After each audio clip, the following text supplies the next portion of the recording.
Hello mga ka-OFE, magandang umaga, hapon o gabi at kung saan man kayo naroon sa mundo.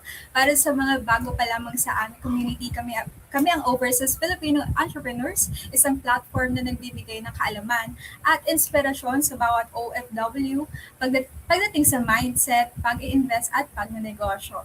Ang mission po namin ay tulungan ng bawat OFW na maging isang OFE from working abroad to building a brighter future through entrepreneurship. And of course, don't forget to subscribe on our ayan, on our social media pages sa aming Facebook and YouTube for more episodes and updates. So, everyone, welcome to episode 12 of season 8. So, tara na, simulan natin ang ating kwentuhan. So, sa mga, bago pa lang, ako po si Ella, ang inyong host for this episode. And I'm so excited para sa ating guest ngayon at alam kong maraming may inspire sa inyo and para sa mga gusto rin ng magkaroon ng negosyo na katulad niya, this is perfect for you para ma-inspire and magkaroon ng idea kung paano ba nagawa at naging successful ang ating guest sa ating episode ngayon. So, ayan, wag na natin patagalin pa.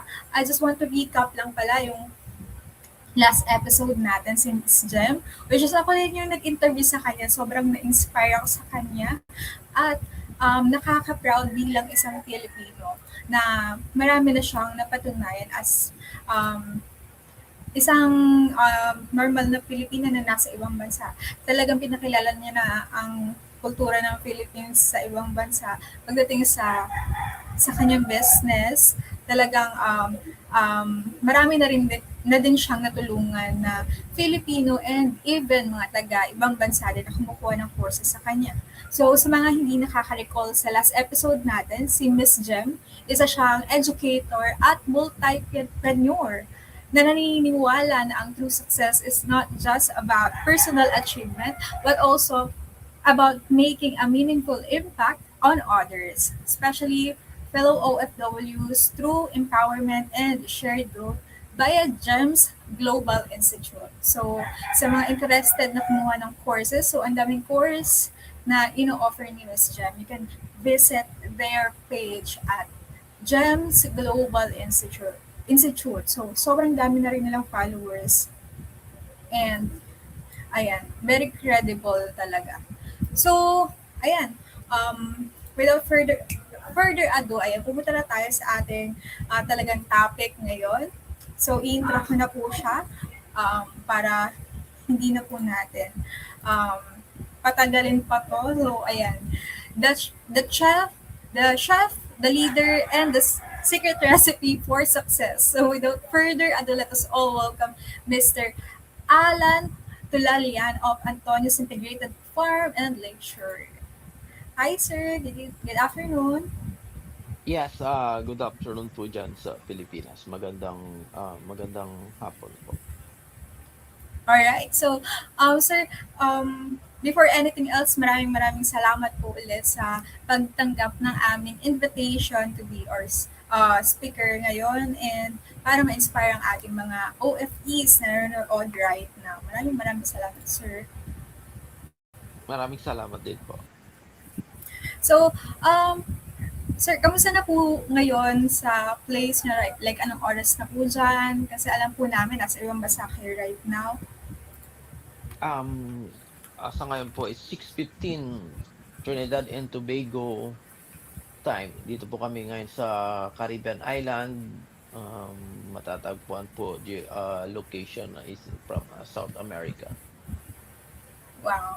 So, ayan, parang ngayon lang po tayo makakapag-interview na nasa country ni Sir, so Caribbean, sa may South America. So, ayan, pakinggan naman natin ngayon ano ba yung totoong story ni Sir Alan. So, Sir Alan, pwede niyo po bang ikwento ang inyong journey bilang OFW sa loob ng 25 years? Yes, nagsimula ako sa Dubai. Nag-work sa hotels for almost 9.5 years, and then after since 2009 up to now, nandito ako ngayon sa Trinidad and Tobago. bilang isang private chef, going 26 years na. Bale, nasa corporate world po kayo ng first years nyo dyan sa Caribbean. Ah, um, ano po, Ano po yung first job niyo po dyan sa Caribbean? ano po, bilang, do'n po ako sa Hyatt Regency Trinidad and Tobago nagsimula for about 2 years, and then, nag-explore na po ako dito sa Trinidad and Tobago hanggang napasok po ako bilang isang private chef, at hanggang ngayon po, private chef po ako ngayon sa isang prominent families. Alright. So, since bata pa po kayo, mahilig na po talaga kayong magluto. Yes, talagang mahilig na akong magluto. Ako, bilang panganay siyempre yung mother ko naman is OFW, ako talaga ang nakatoka sa pagluluto hanggang sa mga barkadahan, hanggang nasa Dubai ako, nag-ano din ako ng, ano dun sa kitchen, and then hanggang nagkaroon ng opportunity dito sa Trinidad and Tobago, hanggang ngayon tuloy-tuloy na. Wow. So, ayun po. Bilang panganay nga daw, natuto na agad siyang magluto. So, kaway-kaway sa mga mga panganay natin na mahihilig magluto, di ba? So, ayan, from your childhood, parang responsibility na magluto into being a chef right now. So, Sir Alan, ano po yung mga biggest challenges nyo naman habang working kayo from Dubai and Caribbean? Ano po? Ano yung mga biggest challenges nyo naman po na Ah, nag-work kayo sa Dubai and um, Caribbean? well, bilang isang OFW, naranasan naman nila siguro dito yung culture shock. Siyempre hindi maiiwasan din minsan yung discrimination 'pag nasa ibang bansa ka, bilang isang Pilipino, bilang isang Asian. Tapos, um yung pambubuli, siyempre nabubuli din minsan bilang OFW. Pero lahat naman 'yan, napagdaanan ko na at nalagpasan ko na. Ngayon bilang matagal ng OFW, okey naman na sa ngayon. Oh. So, hindi talaga nawawala yung mga bully talaga. Dapat, sir, siguro dapat pinaglutuan nyo rin sila para hindi na sila maging bully. But, ayun, sir, siguro mga OFEs natin na nakikinig right now is of course makaka-relate naman sa ganyan. So maraming stories na ganyan. So paano niyo po na-overcome yung mga ganun pong challenges? Like Um, tinanggap niyo na lang po or hindi naman. Kumbaga parang, dito siyempre matagal na ako dito, sa almost 16 years na ako dito. Dati siyempre 'pag, hindi mo sila, naiintindihan, on the way gano'n talaga sila makitungo at gano'n sila magsalita. So, kumbaga, habang tumatagal nakakapag-adjust na ako. Actually ako na nga ngayon ang nambubuli sa kanila, eh. Ako na yung nang-aano, sa la ah, sa Oo, kasi 'pag dito sa Trinidad and Tobago 'pag nakita ka nilang Asian looking, tatawagin kaagad nilang Chiney, Chiney, mga gano'n. So, ang pinaka-the best na approach mo sa kanila is you have to talk to them straight. And siyempre yung English naman natin, hindi naman English na ano, maganda naman yung the way tayo makipag-usap ng English sa kanila. So, nagtataka sila, sabi niya, "Bakit marunong ka mag-English?" Sabi ko, "Hindi naman ako Chinese, Pilipino ako." Dun. Tapos yung communication, yung gano'n, at ang naano nila, to educate them. 'Yun ang pinaka the best na pang-ano mo sa kanila is to educate them na we are Filipino, we are not a Chinese, at hindi kami ganito. Tapos ang pinakaimportante is yung pakikisama at yung respeto. Ngayon 'pag nakuha mo yung respeto, sila at i-respect ka din nila. Andun mawawala na yung gap, mawawala na yung barrier at, ano na higa 'yan ang pinaka-ano talaga, yung pinakaimportante is yung yung respeto. Bigay mo yung respeto sa kanila at Yes. makukuha mo yung respeto nila. Correct, correct.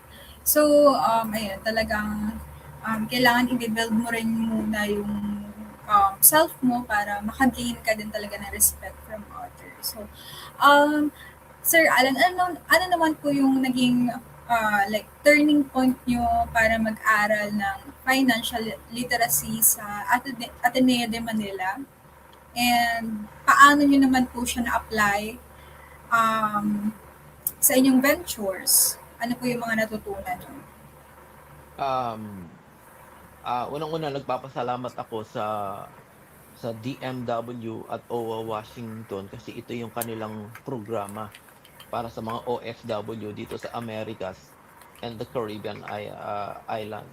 Tapos, nagkaroon nga kami dito ng, ang tinatawag na ALSE of Life, Ateneo Leadership and Social Entrepreneurship Program ng Ateneo School of Government. Ito naman ay online.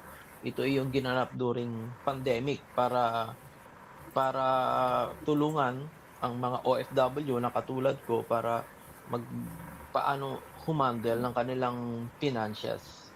Kasi ang na-realize ko malaki man ang sahod mo o maliit, 'pag hindi ka marunong mag-handle ng perang sinasahod mo, talagang wala kang mapupuntahan. So, during Tama. that time, online class, dun ako unang nagkaroon ng idea para, mag-build ng aking business diyan sa Pilipinas. Ngayon nga yung, Antonio's Integrated Farm na operational na ngayon at,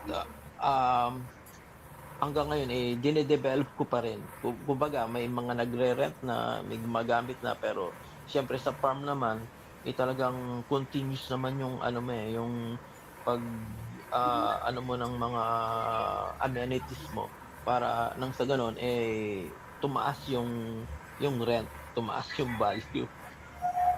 Alright. So, ito po bang program from Ateneo is or yung GMW at OWA ay libre po sa lahat ng OFW? Yes, actually kami ang first batch dito sa Americas in the Caribbean, na naka-avail ng programa nila. At, dun nga at ito ay highly recommend ko sa mga OFWs na talagang mag-aral o matuto ng financial literacy. Actually nga sa mga nagbabalak pa lang na OFW o yung mga paalis na, dapat ito yung una nilang ituro sa mga OFWs kung paano, ang financial literacy. Saka ako bilang 26 years na OFW. Sa mga dapat hindi na ako tumagal ng ganito, dapat bago pa lang mag-set na sila ng goal nila. Halimbawa, naglalakad na sila ng kanilang documents, mag-set na sila ng goal nila kung ano ba ang plano nila 'pag lumabas sila sa bansa. Magtatagal ba sila, tatapusin ba nila yung kanilang kontrata, magtatagal ba sila ng 26 years na katulad ko. Actually ups and down ako, hindi naman successful agad-agad, ang tagal kong OFW, naranasan ko na yung lahat ng buhay OFW hanggang dito nga sa Ateneo, School of Government dito sa financial literacy at dun ako nakapag-isip kung paano mag-invest at paano ko hawakan yung kinikita kong pera dito sa abroad.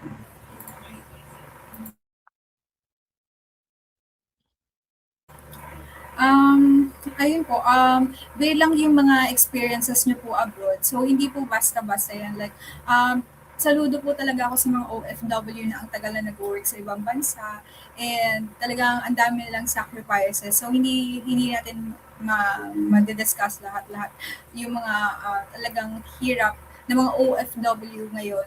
So, given your success, ay alam ko naman pong naging worth it po lahat ng pagod nyo. So, sir, let's now discuss po yung business venture nyo. Ako po excited na po ako dito. But before that, can you share with us ano yung meron dito sa picture na to? Ano yung story behind? Diyan po sa may plug, yan po yung ginanap na namin dito last 2 years na Philippine Independence Day. At isa po ako sa mga officer diyan at nagbigay po kami ng award diyan bilang butihing OFW dito sa Trinidad and Tobago. At yung nasa kabila naman is this year yan nung nag-vacation ako dun sa Barbados. Ayan. So, nakakatawa naman po. Talagang nare-recognize po kayo sa inyong mga nagawa na. So, from this picture naman po, anong story behind po? Well, yung naka-Amerikana, that is during Christmas time. Christmas time yan. Yung nasa gitna, yung sa function din namin na the same event nung Philippine Independence Day. At yung naka-chef uniform ako, isa sa mga ano ko yan, isa sa mga may mga party kung inanda at ginawa yung nasa likod, yung foods na inahain ko para Wow. sa mga bisita namin. Mm. Ako pa na-excite na po ako dun sa mga luto po ninyo. So, Sir Alan, Ayan. ito naman, ano po itong mga Yan yung niluto mga niyo? putahe ko yan, yung mga shrimp cocktail, tapos yung ano pa ba yan, hindi ko malabo ng mata ko, hindi ko masyadong maliit masyadong Same po picture, hindi tayo. ko makita. Yung isa, ano yan, beef Wellington, tapos yung isa ata is ano yan, sushi yan, sushi boat. Wow. Tapos yung Ang laki isa, na pong sushi nito. asparagus roll. Yeah, gawa ko lahat 'yan. Asparagus roll, shrimp cocktail, iba, presentation para kahit papaano ay ma-impress yung mga bisita namin dito. Wow. So, pwede niyo po bang, sir, ikwento na sa amin right now, ano po yung, eto muna pala, yung meron dito sa pictures na ito. Ayan, yung may hawak ng trophy, yung I think first year ko dito sa Trinidad and Tobago na sumali kami sa liga at nag-champion kami. Nandun pa ako niyan, nagwo-work sa Hyatt Regency. At yung sa gitna naman, yan yung aking logo diyan sa Pilipinas at nag-sponsor ako diyan ng basketball uniform at yung uniform ng SK official nung nagkaroon sila ng paliga. At yung nasa last picture naman is yan yung isa sa mga winners na sponsor ko sa Huwarang OFW Award dito sa Trinidad and Tobago. Wow. So, dito po sa tatlong picture, andito po na nag-sponsor kayo, tas in-awardan kayo, and nag-join po kayo ng Pinoy Hoops. Tapos Ah, may, ang Pinoy Hoops po dyan ay itong may ano, yung may trophy. Tama po ba? hindi, yung Pinoy Hoops Basketball Club, yun yung dati kong basketball club, dati ng basketball club na sumasali sa mga local tournaments dito at nagpapaliga at the same time kami dito sa mga Pilipino. At yan, marami akong activities diyan. Nagkakaroon kami ng charity works na ifi-features kami sa newspaper saka sa TV diyan sa Pilipinas. At yeah, marami kaming activities diyan dati. Pero ngayon hindi na masyado kasi nga busy na sa trabaho. Alright. So, ito rin po, GMA Youth Cooper Media Affiliation. So, I guess later po natin i-discuss to, no? So, sir, ito naman po yung about sa Antonius Integrated Farm and Leisure. Pwede niyo po bang ikwento sa amin paano niyo po nabuo itong business na ito po? Ayan nga, during pandemic time at sa kapag Zoom namin do'n sa OWA, Washington DC kung paano paano pangalagaan ang aming iniimpok at yung mga best, business venture na inaalok nila at yun nga do'n din sa financial literacy do'n sa Ateneo, Leadership in Social Entrepreneurship Program nagkaroon ako ng idea para para gawin niyang Antonio's Integrated Farm na Wow. 'yan.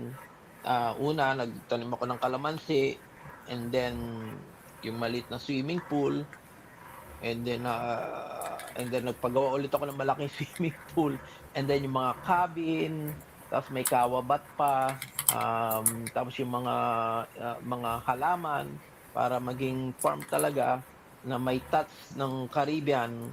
Ipinangalan ko nga yung cabin ko is yung Caribbean Island Cabin, tapos yung kubo, nakapangalan din dito sa Trinidad and Tobago katulad nga yung isa is, Tobago Cottage and then yung isa is, ano na ba, Liming and Bacanal, ibig sabihin sa, slang words nila dito. Tapos ayan, nagpagawa rin ako ng malaking cruise para kasi daanan 'yan sa ano, daanan 'yan yung farm ko, sa Tiplex. Yung highway malapit sa Tiplex kaya sabi Yes. ko magpapagawa. Yang cruise na 'yan, ang istorya ng cruise na 'yan is para maging gabay ng yung mga lalo sa gabi kasi may ilaw 'yan, mga gabay ng mga Parang nakikita ko biyahero. nga po. Oo, makikita 'yan, mga Oo. gabay 'yan ng mga biyahero, 'pag pumupunta sila sa papuntang ano 'yan, papuntang norte, papuntang Norte. Baguio, oo, Mm. Pangasinan. Para at least maging gabay nila na nagpapaalala sa kanila 'pag lalo na 'pag gabi makikita nila yung ilaw na may krus Yes. na may Panginoon tayong nakasubaybay sa kanilang biyahe. Tama. Oo, 'yan naman yung isa sa mga vlogger na pumunta sa farm ko at pinictures nila yung kalamansi.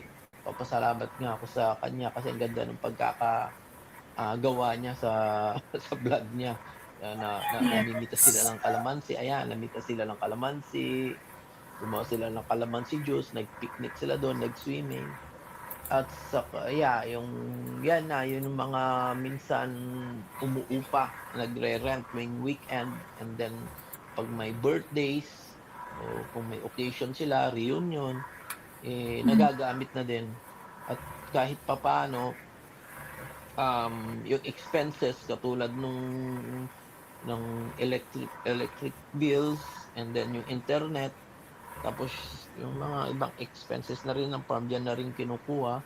Tapos kumuha rin ako ng nag-aalaga ng halaman para hindi masayang kasi marami na rin akong halaman dun para lalong gumanda.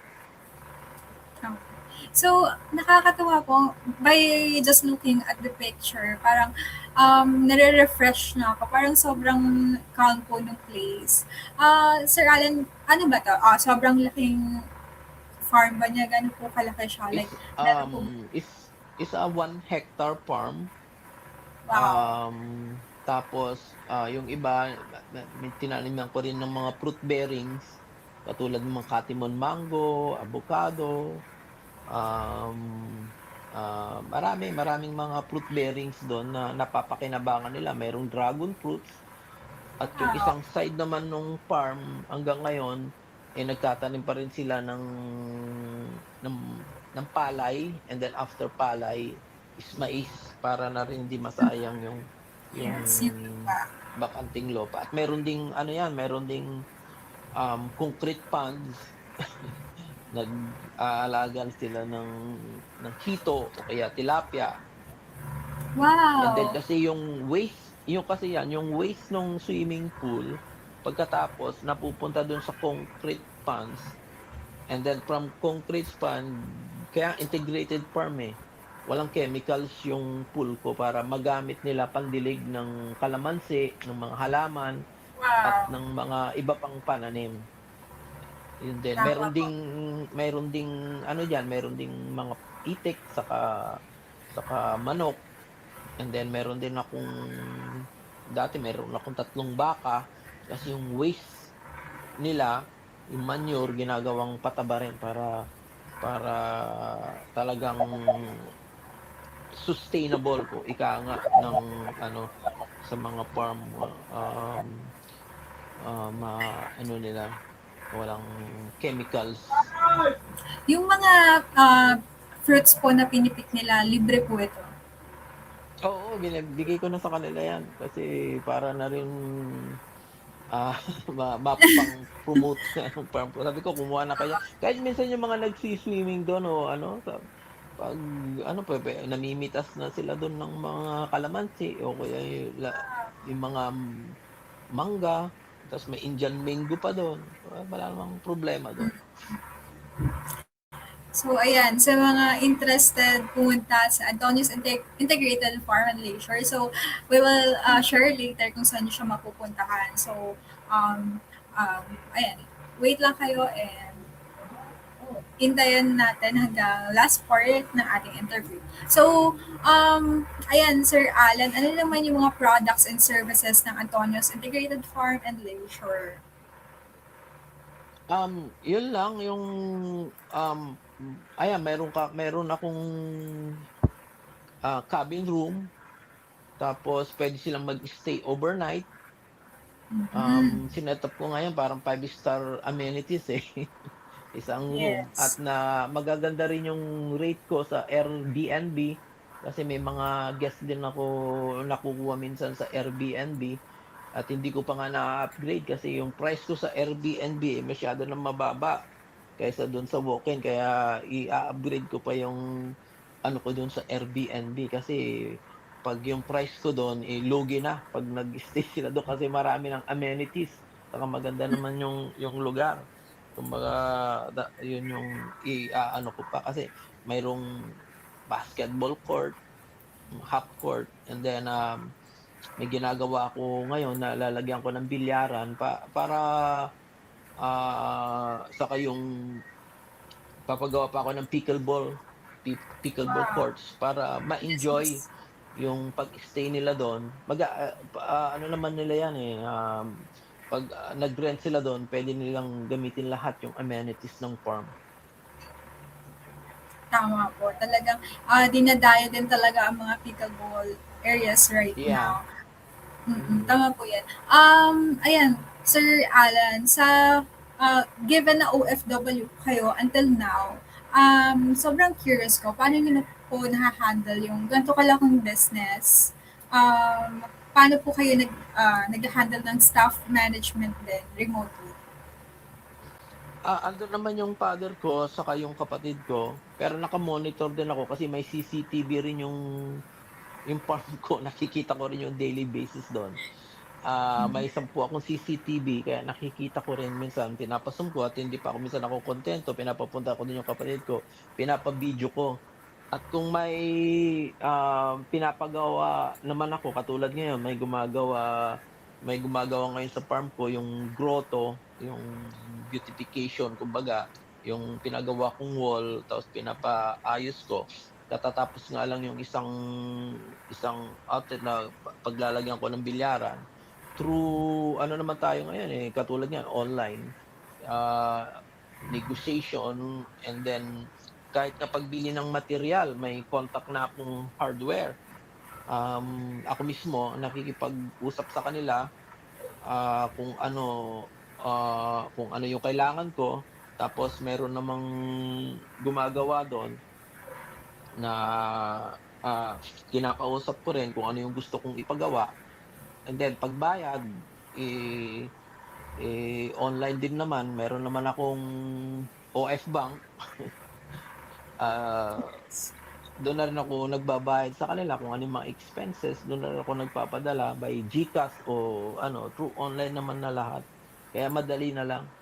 Ang ano ko lang 'yan, yung kinikita ng farm hindi ko muna pinapakialaman, tulong ko na rin yung sa parents ko, tulong ko na rin sa kanila. Kumbaga para na rin sa ano yun, eh, kumbaga kung ano yung expenses ng farm. Hindi ko na inaano nun, kumbaga yung development, ako yung nagpi-finance ng development, ako nagpapagawa. Pero yung income, eh, Hindi ko na sabi ko, "Kayo ng bahala diyan, tulong ko na lang din sa inyo 'yan." Basta yung mga expenses ng farm katulad ng electricity at internet, bayaran niyo. Pero yung pasahod, ako pa rin yung nagpapasahod sa mga, nandun. So, very, talagang family po. Family first talaga, Sir Alan, ano Yeah. po? Oo, kasi kaysa magpadala ka monthly sa kanila, binigyan ko sila ng pagkakakitaan para naman kahit papaano, at the same time maalagaan din yung farm ko. Oo. So, I think marami naman po makaka-relate sa inyo ng mga OFWs na entrepreneur din. Parang pinoprovidean lang din nila ng opportunity yung mga family nila by giving them work or ayun, by Pe helping them sa Oo. business. Pero ano yan, merong disadvantage saka advantage niyan sa mga alam yan ng mga Yes. OFW Correct. kasi 'pag hindi ka on hands, talagang wala ka dun, talagang wala at hindi ko na ini-expect din yung kumikita ako sa farm ko habang nandito ako kasi ayos naman yung kita ko dito sa Trinidad and Yes. Tobago. At the same time, istulong na lang sa kanila yon kung ano man yung income ng farm. At, yung sabi ko nga, basta ma-maintain lang yung farm, maging maayos lang, masaya na ako dun. Tapos yung development, kung ano pa yung i-expand nun, expenses ko pa rin saka yung Yes. So, sahod nila. ayun, natutuwa po ko sa heart niyo, Sir Alan. Talagang napaka mapagbigay niyo po. But given that entrepreneur kayo, alam ko po marami kayong challenges din na na-experience. So, Sir Alan, para ma-inspire ang ating mga ka-OFE at wag paghinaan ng loob in the midst of struggles, can you share with us ano yung kahit one lang na challenge na nagawan ninyo ng solusyon? Um, katulad nung halimbawa may pinapagawa ako, hindi ko naman direkta kilala kung sino yung contractor o ano, minsan nare-realize ko na lang na na-o-overcharge ako. Pero, lesson learned naman yun, eh. Hindi ko na sila kinukuha ulit hanggang nakakuha ko ng medyo maayos at dun ako nag-stick. Katulad nung sa hardware na sinasabi ko nga paano may suki ako na hardware na kinakausap ko na, ako na nakikipag-communicate. Kumbaga sinasabi ko na marami akong papagawa at nagkakasundo naman kami at nabibigyan naman ako ng magandang magandang presyo at magandang, ah, ah, ser se ah, ser servi service. Kumbaga, yun lang, paano makipag-usap lalo't malayo, mahirap yun, paano mo makikita yung kanilang gawa at may mga ano pa rin naman, may mga honest at, magagaling pa rin naman diyan. Kumbaga yun nga lang, kailangan kang, matuto muna ng hindi magandang experience para Correct. oo, next time, talagang alam mo na yung gagawin. Tama po. So, talagang learn from the experience lang din talaga. And, ayun nga, kailangan sa pagkuha ng mga services na gagamitin mo sa business mo ay kailangan trusted, di ba? Kasi, ayan, Oo, kailangan trusted katulad yung lalo na parang yung mga iwasan. yeah, lalo na yung mga ino-order kong halaman, yung mga fruit bearings, ma minsan talaga, ah hindi maganda yung dumadating sa'yo, mahirap through online. Pero meron akong suki diyan sa Batangas, halos lahat, siya nagpo-provide.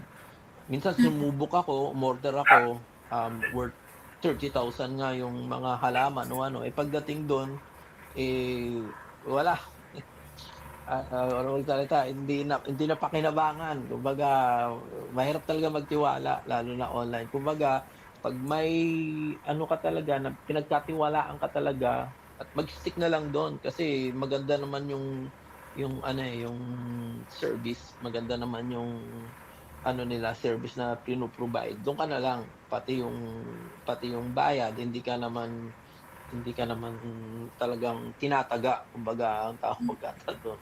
Hmm. Tama po yun. So, based from your experience, talagang masasabi natin na ano na hindi po nasasayang like pag nakakuha kayo ng mga ganong services from other, natututo talaga din kayo eh.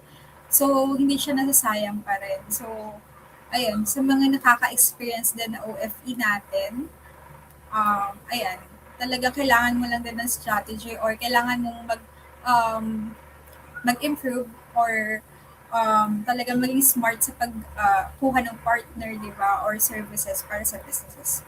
So, Yeah, kailangan nyo talagang mag-build ng trust. correct. So, Sir Alan, clearly po you have a very Caribbean approach when it comes to business. Diba? Yung integrated farm nyo, sobrang vibrant and full of life siya. So, dahil dyan, ano po yung masasabi ninyo na secret ingredient naman ng inyong journey? Um, sa sabi ko nga, ang ano lang dito yung ups and down. Kailangan matuto ka sa pagkakamali muna, and then from pagkakamali naiitama. Parang bilang isang OFW na kaya nga ako tumagal ng 26 years, hindi naman lahat tama eh. Actually puro mali. Mm. Kaya lang tumama. Ngayon 'pag alam mo na yung ano mo, yung nasa tamang landas ka na, sa tamang daan ka na, dun mo siya itutuloy. Pero 'pag nagsubok ka nung una sa journey, lahat naman, try. You have to try it. And then 'pag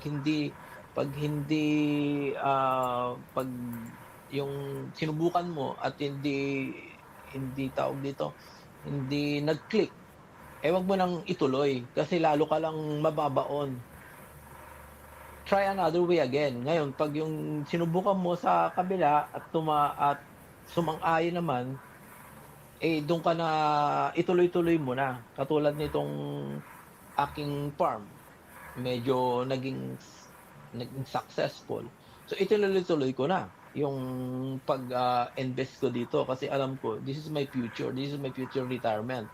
Hindi hindi hindi katulad nung iba na, ah, na talagang wala, sabi ko nga hindi sa laki ng sahod o liit ng sinasahod mo kung paano ka maging humawak ng pera o paano ka maging successful, and ito yung the way you handle it. Mm. So, tama po.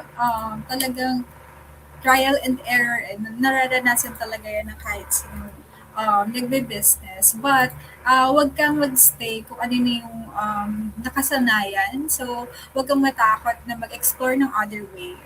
At eventually, matututunan or malalaman mo kung saan yung best way, di ba? Or saan ka mas mag-improve or saan mas magiging successful na business, di ba?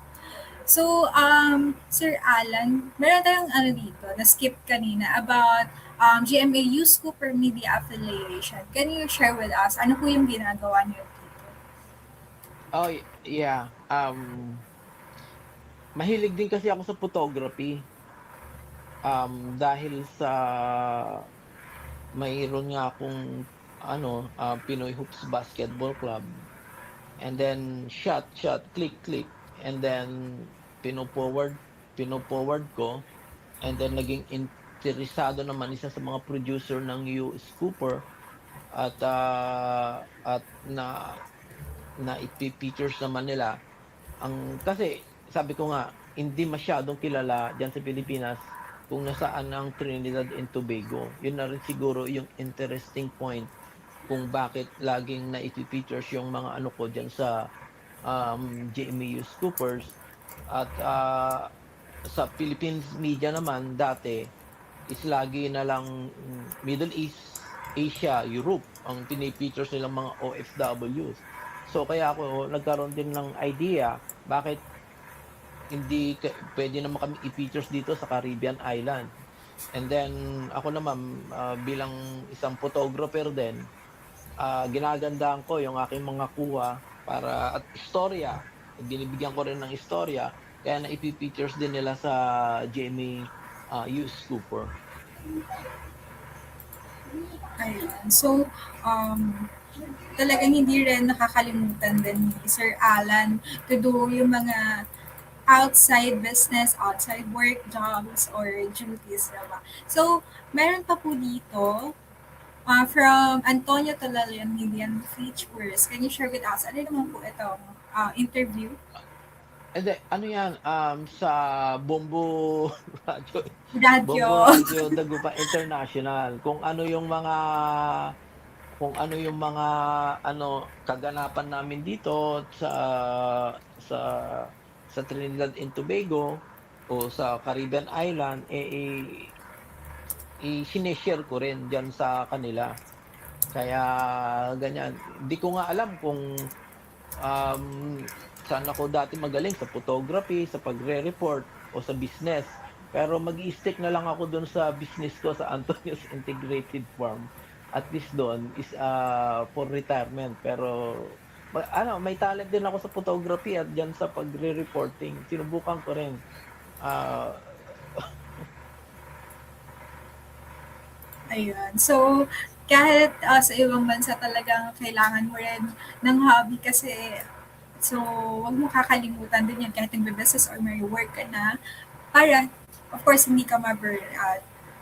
So, dito naman, bayaring Filipino awardee kayo, Sir Alan, OFW category sa Academy nila. Can you share with us naman po paano niyo natanggap itong parangal? Oh yeah, diyan isa sa mga yan, nagkaroon ako ng Bayaning Award category dun sa OFW. Gawa nga nung dun sa pandemic kasi nung pandemic, isa rin ako sa mga PhilCom leader dito sa Caribbean sa Trinidad. Ako yung nakikipag-coordinate sa aming embassy para makatanggap ng tulong yung mga OFW dito sa Trinidad and Tobago katulad ng food assistant. Kami nga ang kauna-unahang sa katunayan kami dito sa Trinidad and Tobago kauna-unahang recipient ng food tawag dito yung food relief ng galing sa OWA at saka yung financial assistance ng mga affected na mga OFW. I think $200 dati yon na nanggaling sa ating government. Ako rin mismo ang nagbibigay sa kanila ng cheque o yung pera. Pero yung food assistance, kasi nga kailangan ng manpower, nakipag-coordinate ako sa Filipino community namin dito para ma-distribute sa mga kababayan nating mga OFW na naapektuhan ng pandemic. At bukod doon, naglabas din ako ng sarili kong pera kasi kailangan talaga ilang months kaming na dati na lockdown. Yung mga kababayan nating OFW naglabas din ako ng sarili kong pera para bumili din ng pagkain at mamigay para sa kanila. Dahil siguro diyan kaya nagkaroon ako ng award diyan sa ano na yan. And then hindi lang 'yon, pati sa government presidential awardee na-recognize din ako. Ayun, sobrang deserved yun, Sir Alan, given yung mga experiences nyo. Your 26 years abroad, talagang ang dami nyo nang naranasan, ang dami nyo na-inspire, ang dami nyo nang nagawa. And I think marami na rin po talaga kayong natulungan. So, deserve nyo po yung award na natanggap nyo. So, I think we're near to the last part na po ng ating interview sa mga excited na paano sila makaka-visit sa integrated farm ni Sir Alan. So, ayan, malapit na guys. So, ayan, before natin i-reveal kung saan itong place na to, for our aspiring entrepreneurs, Sir Alan, and fellow OFWs, what are your top 3 practical advice, especially when it comes to growing a business and managing time and energy? Well, ang advice ko, maraming challenges pero wag silang matakot na gawin nila kung ano yung pangarap nila, kung ano yung nasa mind nila na negosyo sa Pilipinas. Kasi at the end of the day, ito yung ating magiging retirement eh. Hindi lang naman lagi na nasa abroad tayo. Kailangan din yung ating retirement na kayo kung ano yung sila kung ano yung gusto gusto nilang gawin. Pero ang Pilipino naman 'pag nag-retire is Pilipinas pa rin ang pinipili nilang puntahan, kung ano yung magandang business para Yes. sa para sa kanila. Maraming business, eh, pero ako kasi lumaki ako sa Quiapo, Nueva Ecija, mostly farm. Kaya ang ang ang naisip ko is yung farm. Pero hindi lang modern na, hindi lang naman farm. Ginawa ko siyang parang farm resort. Ginawa ko ng swimming pool, ginawa ko ng cabin. Hindi ko nga alam na mag-click-click ito, eh, kasi hindi naman ito hindi naman ito yung talagang nasa liblib kami ng ano, eh, nasa liblib kami ng Quiapo, Nueva Ecija, eh. Hindi ko alam na dadayuhin ito, pati Wow. ibang ibang yung mga lalo na yung mga nasa part ng Metro Manila o part ng ibang part ng Pilipinas hanggang na ano ko through social media, mahilig din akong mag-promote. Hanggang sa ano, pinupuntahan na nila yung aking farm para dun sila mag mag-celebrate o mag-stay at, i-explore yung aking farm. Eh, ako, hindi ko talaga ito akalain na magiging successful at pupuntahan ng mga tao. Kumbaga parang sa'kin, kung hindi man nila ito puntahan, okey lang, gagawin ko na lang parang parang bakasyunan, in the Yes. future. Pero since na in demand, marami ng pumupunta, kaya inaano ko na, tinutuloy ko na yung pag-develop para hindi naman sila ma-bored 'pag nandun sila sa farm. Katulad ng, um, papagawa nga ako ng pickleball court o kaya, um, bilyaran at saka gusto ko pa kahit papaano magkaroon pa ng 2 or 3 more cabins para kasi minsan maraming nagme-message sa'kin na kaya ho niyo bang i-accommodate ang 50 to 100 people?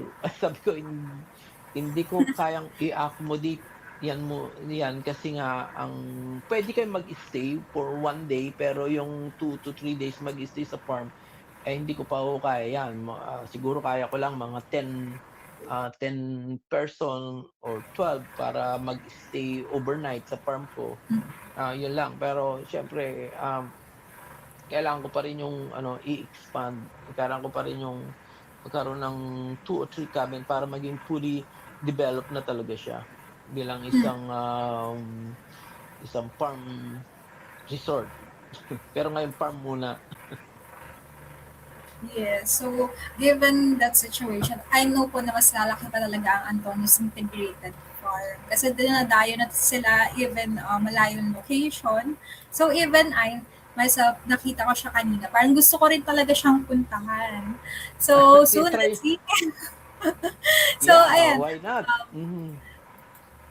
Ayan, thank you so much, Sir Alan. So, before we end, we'd love to support you, Sir Alan, sa inyong farm dahil you inspired us sa episode na to. So, Sir Alan, please share your social media accounts, business pages, or where we can find your farm po.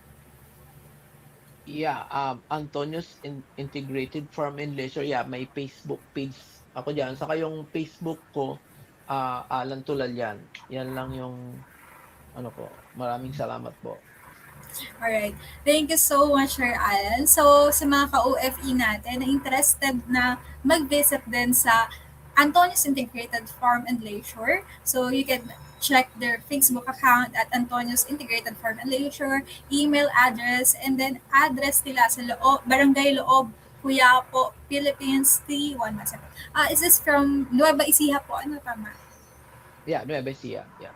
Ayan, Nueva Ecija. So, sa mga malalapit sa Nueva Ecija, ayan, i-visit nyo na ang kanilang page or ang kanilang farm na agad-agad. So, before we end, so kaugalian ng mga ka-OFE natin na host to give their highlights, ano yung natutunan nila. So, for me, una is talagang napansin ko na si Sir Alan, ginagrab niya yung opportunity to learn and grow. So, nagkaroon ng opportunity para mag-aral ng financial literacy, diba, na i-share niya kanina, and free pa ito. So, talagang ginrab ni Sir Alan yun and pinakita niya na ang pagiging lifelong learner at pagiging bukas sa bagong kaalaman ay mahalaga siya as entrepreneur and OFW na gusto maghanda para sa future and para sa business, di ba?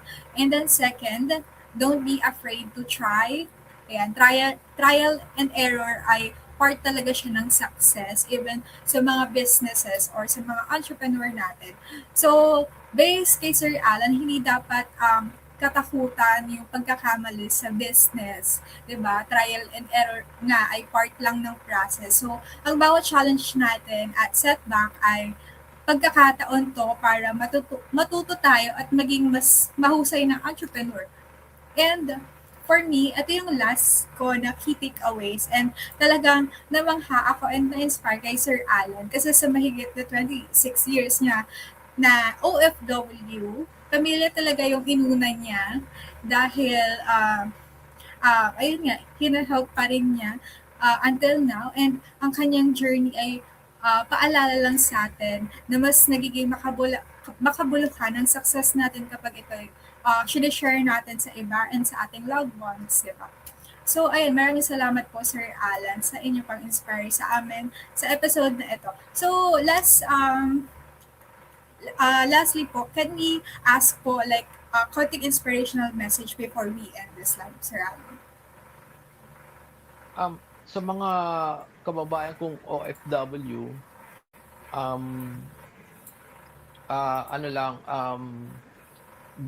lalong-lalo na sa mga magiging OFW pa lang o paalis na, mag-set na kayo ng inyong goal para hindi na kayo tumagal na katulad ko na 26 years. Kasi abang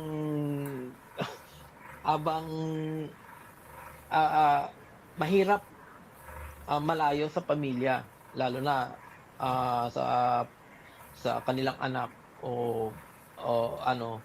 Kumbaga, mas gugustuhin ko pang mag-stay sa Pilipinas kasi sa tatlo namin magkakapatid, ako lang ang nasa abroad Yung dalawa kong kapatid, okay naman sa Pilipinas.